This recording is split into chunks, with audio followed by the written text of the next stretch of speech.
ভোটমুখী বাংলায় ফের উত্তেজনা বাঁকুড়ায়। তৃণমূল বিজেপি সংঘর্ষে জখম শিশু, ঘটনায় গ্রেফতার 4। সোমবার ইন্দাসের মঙ্গলপুর পঞ্চায়েতের বিহার গ্রামের ঘটনার দায় একে অপরের দিকে চাপাচ্ছে দুই দল।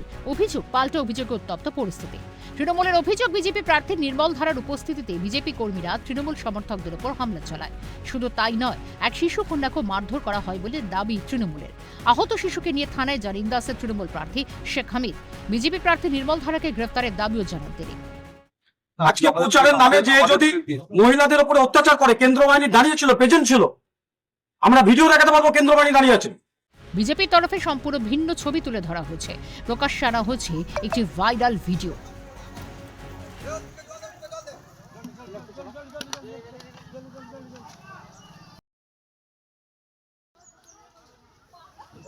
বিজেপি প্রার্থী নির্মল ধারার দাবি, তৃণমূলের ছোড়া পাথরে শিশুটি আহত হয়। পাশাপাশি বিজেপি কর্মীদের উপরেও তৃণমূলী হামলা চালিয়েছে। আজকে যে ঘটনাটা ঘটেছে তা অত্যন্ত নিন্দনীয়। গণতন্ত্রে একটা লজ্জা পড়েছে।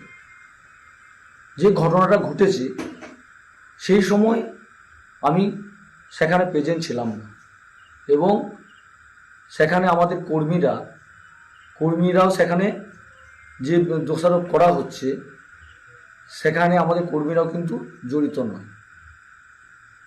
যে বাচ্চাটাকে নিয়ে তৃণমূল নোংরা রাজনীতি করছে, আমার বাড়িতেও একটা বাচ্চা মেয়ে আছে।